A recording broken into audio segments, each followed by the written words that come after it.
What do you make of all of this as far as like what you learned, why it happened? Do you reconcile that at all? No, I don't. Because there's no answer, right? I mean, this is life. Life is life. So you came out on the other side. I mean, where I've watched, because I'm just an observer, right? We're casual peripheral friends. I've met you a few times. I've always thought the world of you, but I've watched you.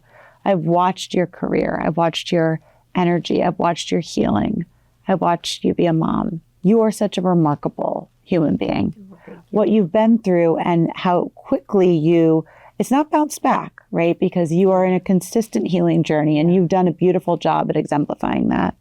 But how you have trudged on, how you have taken the responsibility of being a mom, and you've done such a beautiful job. So I'm just curious, the Amanda on the other side of that, who is she and who do you want to be? Who do you want to show Elvis that you are? I mean, you've landed in such an incredible place and you're so highly esteemed. But to get from A to B, tell me a little bit about that woman. I'm a whole different person. I mean, grief changes you immensely. I think death teaches you how to live. I was always a strong person. I was always a resilient person. I think Broadway teaches you that, like being an artist at a young age and having to like make your own way. I mean, you have to become a different person. I was a new mom, so I had never navigated that space before and doing it on my own and living by myself, never thinking that that would be my way of life. I was still just running my fitness company. So that was looming over me and kind of a way of like, how will that kind of fall out here, especially during COVID. And it almost seems like a blur that time in my life. It was really hard. I cried a lot. I struggled a lot. I don't know if I really showed it. I mean, I think it's impossible to show like the struggles of grief. So many times I would just like hide my face in a pillow and just scream. I had the conversation like this earlier with my guest this morning who lost a child. And we were saying like, you don't show those times. It's not natural to grab a phone and record yourself. It's a personal moment.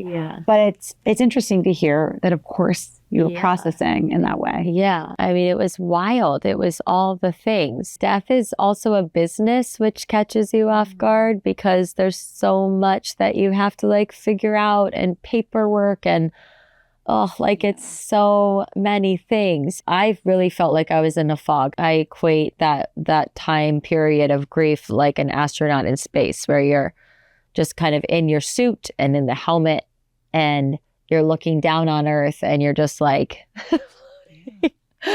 and you'll come down to Earth again, but everything just feels like wow, like and very far away.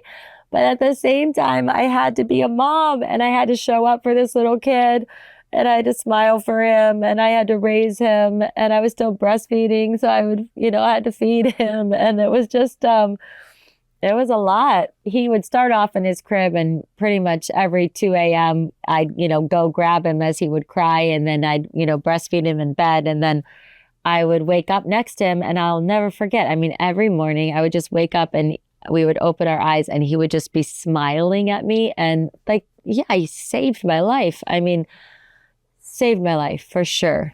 So sweet. Yeah. Being a boy mom's the best. The best. It's the best. I love my little boy. So at what point did you get the offer from the talk? The booker for the talk got in touch with a friend of mine because they were friends and they were asking if I would want to guest co-host to see if I was interested in wanting to come on the show as a guest co-host for just like a day. And I was like, yeah, that would be great. I had heard of the show and I wasn't afraid of TV. I'd done a ton of TV with Broadway and Rockettes and again, media training. Sure. So I was like, sure, that sounds fun. And then my manager called and he was like, they're actually testing you. They need a new co-host because Marie Osmond left. So this is going to be like a thing. They'll have you do a series of guest co-hosting spots. And if it goes well, you could possibly get an offer for a spot.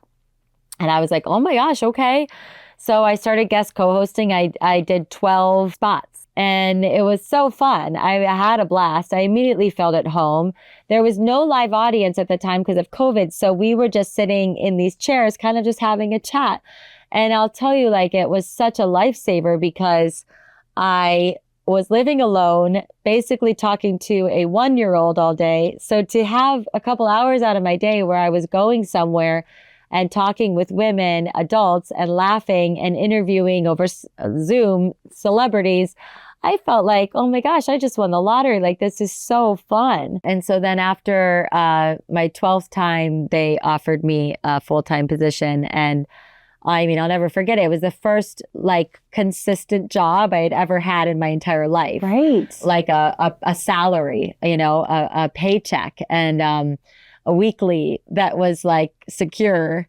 And the studio lot was 8 minutes from my house, and it just felt like I had won the lottery. It was wonderful. It's been a while. Yeah, I'm on my 4th season. That's incredible. I know. Any fun stories from the talk? I mean, it's such a so cool many. show. So many. I love that show so much. It's been such a wonderful family. I mean, we've had many incarnations of co-hosts and the backstage, our producers and everything, but every year has brought something very special. We all just really love each other and gel so well, and we're having such a great time. And I feel like we're the best version of ourselves. I mean, we all just got nominated for an Emmy, which is insane to think that I'm an Emmy nominated host. It's so exciting. It's wild. How did you learn? I mean, it takes some chops to be an interviewer. Yeah. Well, luckily, I think the way it started off with everything on Zoom was a great way to learn because everything was in prompter. And I was fine reading stuff in prompter, again, from just doing a lot of media with performing on Broadway and stuff. So I felt very much at home in the environment. And, you know, yeah, we were interviewing Jamie Lee Curtis, but all my questions were right there. And I just asked my question, and there's 5 of us. So I would have like maybe 2 questions. So it was a great way to learn. And then I'll have to say, like, Jerry O'Connell joined our show as a guest co-host first and then came on as a co-host. And I learned so much from him because he's the best. He's the best. And he has been doing this for years, and he had co-hosted with Kelly Ripa so many years. So he was very seasoned, and he had just this looseness about him and fun, like ability to just have a great time on camera.